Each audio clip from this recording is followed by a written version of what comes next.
인간은 연약합니다. 그래서 자주 넘어지기도 하고 자주 절망합니다. 인생을 살다 보면 너무 힘들고 답답할 때가 있습니다. 삶의 문제와 위기 앞에서 기도해야 한다는 것은 알고 있습니다. 하지만 가끔은 기도할 힘조차 남아있지 않을 때도 있죠. 한 치 앞도 내다볼 수 없는 인생을 살아갈 때면 내일은 어떤 하루를 맞이할지, 앞으로 나에게 어떤 생활이 주어지게 될지 생각하면서 불안해하는 경우도 있습니다. 그렇습니다. 다시 한번 말씀드리지만 인간은 연약합니다. 인간은 참으로 연약합니다. 그런데 오늘 본 말씀을 보면 연약한 우리를 도우시는 분이 계시다고 성경은 말씀하고 있습니다. 그분이 누구십니까? 바로 성령님이십니다. 본문 26절 말씀을 보게 되면 이런 말씀을 사도 바울이 하고 있습니다. 이와 같이 성령도 우리의 연약함을 도우시나니 우리는 마땅히 기도할 바를 알지 못하나 오직 성령이 말할 수 없는 탄식으로 우리를 위하여 친히 간구하시느니라. 26절에서 사도 바울은 이와 같이 성령도 우리의 연약함을 도우시나니 말씀합니다. 여기서 연약함은 인간의 무기력한 상태를 의미합니다. 그런데 본문에 나오는 연약함의 보다 정확하고도 근본적인 의미는 이렇습니다. 자신이 처한 상황과 현실을 제대로 인식하지 못해서 지혜롭게 간구할 줄 모르는 어리석은 상태, 바로 이것이 본문에 나오는 연약함입니다. 인간은 불완전하고 연약합니다. 그래서 때때로 인간은 자기 스스로가 무엇을 구해야 할지, 어떠한 내용으로 기도해야 할지도 잘 알지 못합니다. 어디로 가야 할지도 몰라서 갈팡질팡할 때도 있습니다. 하지만 그러한 우리를 위하여 성령님께서 말할 수 없는 탄식으로 간구하시면서 도움의 손길을 내미신다 말씀하고 있습니다. 그리고 말로 다 표현하기 어려울 정도로 애통해 하시면서 우리를 위하여 기도하신다 말씀합니다. 특별히 하나님께서는 하나님의 백성을 향한 놀라운 계획을 가지고 계십니다. 그리고 하나님께서는 자기 백성을 향한 주님의 계획을 반드시 이루어 나아가십니다. 비록 인간이 부족하고 연약하다 하더라도 그것은 하나님의 뜻을 이루는 데 있어서 장애가 되지 않습니다. 왜냐하면 우리를 향한 성령님의 기도는 온전하기 때문입니다. 그리고 우리의 삶 가운데 임하는 하나님의 능력 또한 전능하시고 완전하시기 때문입니다. 성령님께서 우리를 위하여 쉬지 않고 기도하십니다.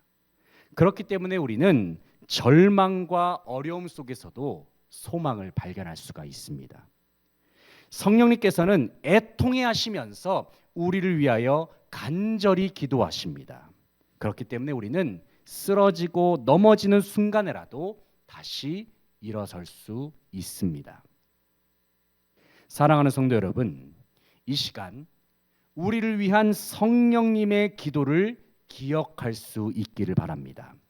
그 기도로 말미암아 주님께서 예비하신 참된 소망의 자리로 나아갈 수 있는 저와 여러분 되시기를 소망합니다.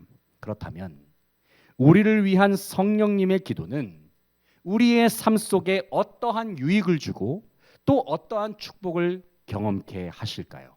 이 시간 본문을 중심으로 그 내용들을 함께 생각해 보겠습니다. 본문 28절 말씀을 같이 한번 읽어보겠습니다. 우리가 알거니와 하나님을 사랑하는 자, 곧 그의 뜻대로 부르심을 입은 자들에게는 모든 것이 합력하여 선을 이루느니라. 아멘. 28절에서 하나님을 사랑하는 자, 곧 그의 뜻대로 부르심을 입은 자들은 예수 그리스도를 믿음으로 하나님의 백성이 된 성도, 다시 말해서 그리스도인들을 가리키는 표현입니다. 본문에서 말하는 성도가 누리게 되는 복이란 무엇일까요? 그것은 모든 것이 합력하여서 선을 이루게 되는 복입니다. 여기서 모든 것은 성도에게 일어날 수 있는 모든 일들을 의미하고 있습니다. 그 안에는 기쁨도 있습니다. 즐거움도 있습니다. 하지만 동시에 거기에는 슬픔도 있고 고난도 있고 역경도 있습니다. 그런데 성도의 삶 속에 일어날 수 있는 일들이 모든 것이 합력하여서 선을 이룬다 말씀하고 있어요. 이때에 합력이라는 말에는 함께 일한다라는 의미가 있죠. 그렇다면 누가 합력하실까요? 누가 함께 일하실까요? 성경의 원문을 보면 합력이라는 이 동사의 주어 속에는 성도의 삶 속에서 일하시는 하나님을 주어로 가리키고 있습니다. 이것이 의미한 바가 무엇입니까? 한마디로 말해서 우리 하나님은 주님의 백성들의 모든 상황 속에서 늘 함께 하시고 그들의 삶 속에서 일하신다는 사실입니다. 우리가 기쁠 때에 하나님은 함께 하시고 함께 일하십니다. 우리가 슬플 때에도 하나님은 우리와 함께 하시고 일하십니다. 하나님은 우리가 즐거울 때에도 우리와 함께 하십니다. 때로는 고난과 역경이 우리의 삶 속에 찾아온다 하여도 주님은 여전히 우리와 함께하여 주시고 일하여 주십니다. 그리고 마침내 하나님께서는 성도의 모든 삶을 인도하셔서 최종적으로 선을 이루어 내십니다. 여기서 선을 이룬다는 것은 세상에서 말하는 성공을 의미하지 않습니다. 많은 사람들이 말하는 행복도 의미하지 않습니다. 본문 28절에서 말하고 있는 선이라고 하는 것은 하나님께서 성도에게 주시는 완전한 구원을 의미합니다. 다시 말해서 성도가 최종적으로 누리게 될 구원의 완성을 가리키는 것입니다. 이런 의미에서 그리스도인의 삶은 마치 경주와도 같습니다. 어떤 면에서는 마라톤과도 같다고 볼 수 있습니다. 선수는 결승점에 도착할 때까지 계속해서 달려야만 합니다. 물론 달리다 보면 숨이 가빠지는 순간도 있죠. 땀을 많이 흘려서 탈수가 돼가지고 목이 마를 수도 있습니다. 또 몸이 힘들어서 더 이상 달리지 못하는 지경에 이를 수도 있습니다. 하지만 달리는 선수 주변의 그 광경을 생각해 보시기 바랍니다. 달리는 선수 주변에는 응원하는 사람들이 있어요. 목마른 선수를 위해서는 마실 물이 준비되어 있습니다. 아픈 선수를 위해서는 구급차도 준비되어 있습니다. 주변에는 모든 것이 다 갖춰져 있어요. 그러므로 달리는 선수는 포기해서는 안 됩니다. 끝까지 달려야 합니다. 왜냐하면 마라톤의 최종 목적이 어디입니까? 결승점이기 때문입니다. 사랑하는 성도 여러분, 말할 수 없는 탄식으로 간구하시는 성령님께서 우리를 응원해 주신다 말씀하고 있어요. 우리를 일으켜 세워주십니다. 주님은 우리와 함께하여 주십니다. 그리고 주님은 우리의 모든 삶의 순간 속에서 일하셔서 우리로 하여금 완전한 구원의 길로 인도하여 주신다 약속하셨습니다. 우리를 붙들어 주시는 성령님의 기도를 의지하여서 모든 것이 합력하여 선을 이루는 삶으로 나아갈 수 있는 저와 여러분 되시기를 소망합니다. 계속해서 29절 말씀을 같이 한번 읽어보겠습니다. 29절입니다. 하나님이 미리 아신 자들을 또한 그 아들의 형상을 본받게 하기 위하여 미리 정하셨으니 이는 그로 많은 형제 중에서 맏아들이 되게 하려 하심이니라. 아멘. 29절 말씀을 보시게 되면 하나님이 미리 아신 자들을 또한 그 아들의 형상을 본받게 하신다 말씀하고 있습니다. 하나님께서는 자기 백성으로 하여금 예수 그리스도의 형상을 본받게 하신다 말씀하고 있어요. 여기서 형상을 본받는다라는 말은 단순히 예수님을 닮아가거나 비슷하게 하신다라는 것을 의미하지 않습니다. 이 말씀은 하나님께서 성도를 본질적으로 예수님과 같은 존재로 변화시키시기를 원하신다라는 표현입니다. 하나님께서는 주님의 백성에게 예수님의 성품을 주시길 원하십니다. 예수님의 권세를 주시길 원하십니다. 그리고 하나님께서는 주님의 백성들에게 예수님의 영광을 주시기를 원하십니다. 사랑하는 성도 여러분, 성경은 누구에 관한 이야기입니까? 바로 2000년 전에 이 땅에 오셨고 장차 다시 오실 예수 그리스도에 관한 이야기입니다. 예수님은 누구십니까? 예수님은 완전하신 하나님이심과 동시에 완전한 인간이십니다. 예수님은 우리의 모든 죄를 십자가상에서 대속하셨습니다. 죽음을 이기시고 부활하셔서 주님은 어디에 앉아 계십니까? 하나님 보좌 우편에 앉아 계시죠. 그런데 여러분, 동시에 예수님은 어디에 계십니까? 예수님은 하늘 보좌 우편에 계심과 동시에 예수님을 주로 고백한 모든 사람들의 마음속에 계십니다. 그러므로 예수님을 믿는 모든 성도는 예수 그리스도의 이름으로 말미암아 살아가는 사람들입니다. 예수님의 성품과 능력으로 사는 자들입니다. 그리고 예수님 안에 있는 모든 것들을 다 누리면서 살아갈 수 있는 존재들입니다. 특별히 29절 마지막 부분에서는 그로 많은 형제 중에서 맏아들이 되게 하려 하심이라 말씀하고 있어요. 이 말씀은 예수님이 모든 형제들 중에서 가장 먼저 난 자가 되셨고 제일 으뜸이 되신다는 의미입니다. 그리고 이 말씀은 모든 그리스도인들은 예수님과 친밀한 형제이자 가족처럼 연결된 관계라는 것을 의미하고 있습니다. 예수님께서는 맏아들이 되셨습니다. 그리고 주님의 형제 자매인 저와 여러분이 걸어야 할 길을 먼저 걸어가셨습니다. 이 말씀은 이런 의미입니다. 그것은 성경에 기록된 예수님께서 보여주신 능력과 일들은 예수를 믿는 저와 여러분도 경험하고 누리게 될 일들이라는 의미입니다. 특별히 예수님께서 십자가의 죽음을 이기신 부활도 장차 이 세상에서의 죽음을 경험하게 될 모든 성도들이 경험하게 될 부활이기도 합니다. 우리 모두는 주님이 경험하신 부활을 이미 누리면서 살아가고 있고 장차 누리게 될 그러한 삶이 우리 가운데 예비되어 있다는 말입니다.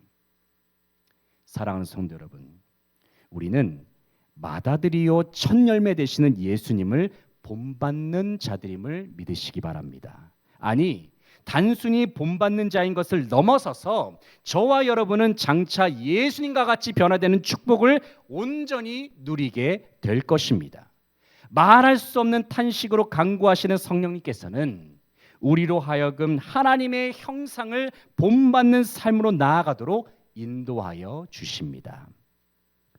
마지막으로 30절 말씀을 함께 읽어보겠습니다. 30절 말씀입니다.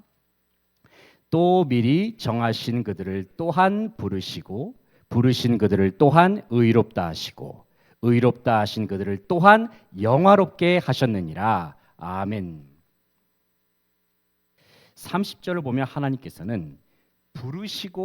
하나님께서 부르시고 부르신 그들을 또한 의롭다 하시고 의롭다 하신 그들을 또한 영화롭게 하셨느니라 말씀하고 있어요. 여기서 하나님께서는 자기 백성을 택하실 때에 가장 먼저는 의롭게 하신다는 사실을 알 수가 있습니다. 왜 하나님께서는 우리를 의롭게 하실까요? 우리 각자가 잘못이 없어서 하나님께서 의롭다 말씀하실까요? 그럴 수가 없죠. 왜냐하면 로마서 3장 23절의 말씀처럼 이 세상 모든 사람들은 다 죄인이기 때문입니다.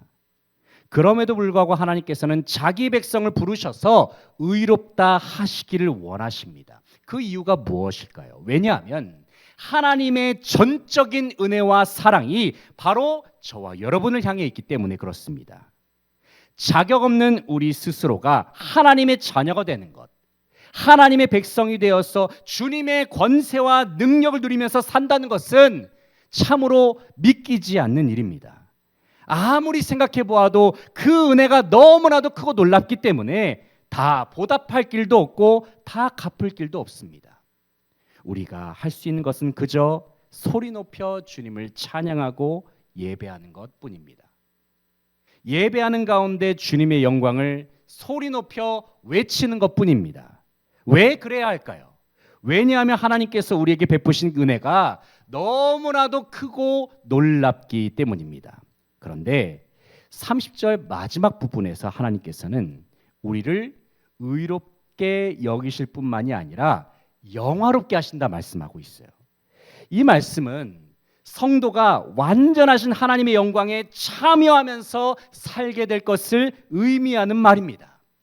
다시 말해서 하나님의 거룩하심, 하나님의 찬란한 영광을 온전히 누리는 축복을 소유하면서 살 수 있게 된다는 말입니다. 하나님의 영광 안에 거하는 기쁨과 즐거움은 결코 이 세상 것들과는 비교할 수가 없습니다. 전 역사를 통틀어서 최고의 부귀와 영화를 누려보았던 솔로몬은 모든 것을 다 누려보고 나서 전도서에서 그 소감을 이렇게 밝히지 않습니까? 헛되고 헛되며 헛되고 헛되니 모든 것이 헛되도다. 이 헛되다는 말만 5번을 반복하고 있어요. 솔로몬이 몇 살까지 살다가 죽었을까요? 60살까지입니다. 세상의 모든 것을 다 누려보았던 왕입니다. 하지만 그랬던 솔로몬도 60년을 넘기지 못했습니다.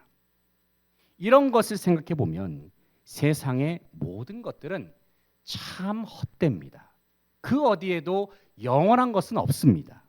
그러나 하나님께 속한 영광과 복은 영원 무궁합니다.